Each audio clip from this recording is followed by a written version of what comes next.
ফ্যাসিবাদ পুনরুত্থানের বিরুদ্ধে সব রাজনৈতিক দল ঐক্যবদ্ধ। জুলাই সনদ প্রস্তুত হওয়ায় নির্বাচন বিলম্বের সুযোগ নেই বলে মন্তব্য করেছেন বিএনপির স্থায়ী কমিটির সদস্য নজরুল ইসলাম খান।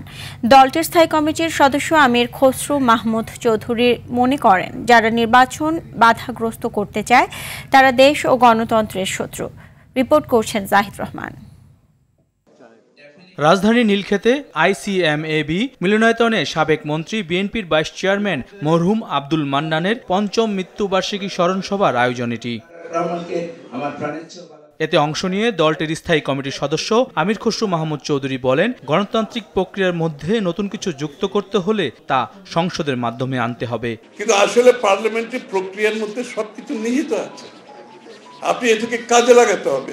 এটার উপর আমরা আলাপ করতে পারি, নতুন নতুন ধারণা এনে আমাদের সংসদীয় গণতন্ত্রকে আপনি ভুল পথে নিয়ে গিয়ে সংসদীয় গণতন্ত্রের যে কার্যক্রমকে বাধাগ্রস্ত করে এটাকে অন্যদিকে নিয়ে গিয়ে সেটা করা মোটেই ঠিক হবে না। এফডিসিতে ফ্যাসিবাদ বিরোধী ঐক্য ও জুলাই চেতনা নিয়ে ছায়া সংসদ বিতর্ক প্রতিযোগিতায় অংশ নিয়ে নজরুল ইসলাম খান বলেন, জনগণের ভোটে নির্বাচিত সরকারই সংস্কার করবে।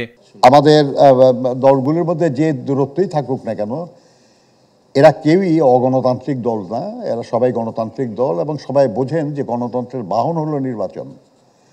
নির্বাচনের পিঠে চড়েই গণতন্ত্র আগায়, প্রতিষ্ঠিত হয়। কাজে নির্বাচনের ব্যাপারে কারো কোনো বাধা আছে বলে আমি মনে করি না। আমি মনে করি যে নির্বাচনের জন্য যেটা দরকার সেটা হলো নির্বাচনী পরিবেশ, নির্বাচনের প্রস্তুতি এবং জনগণের আকাঙ্ক্ষা, এ সবই নির্বাচনের পক্ষে আছে। অতএব আমি মনে করি যে ঠিক হবে, নির্বাচন হবে ইনশাআল্লাহ শীঘ্রই। সাংবিধানিক প্রতিষ্ঠান থেকে দুর্নীতি দূর করাই হবে নির্বাচিত সরকারের প্রধান লক্ষ্য। জাহিদ রহমান, RTV, ঢাকা।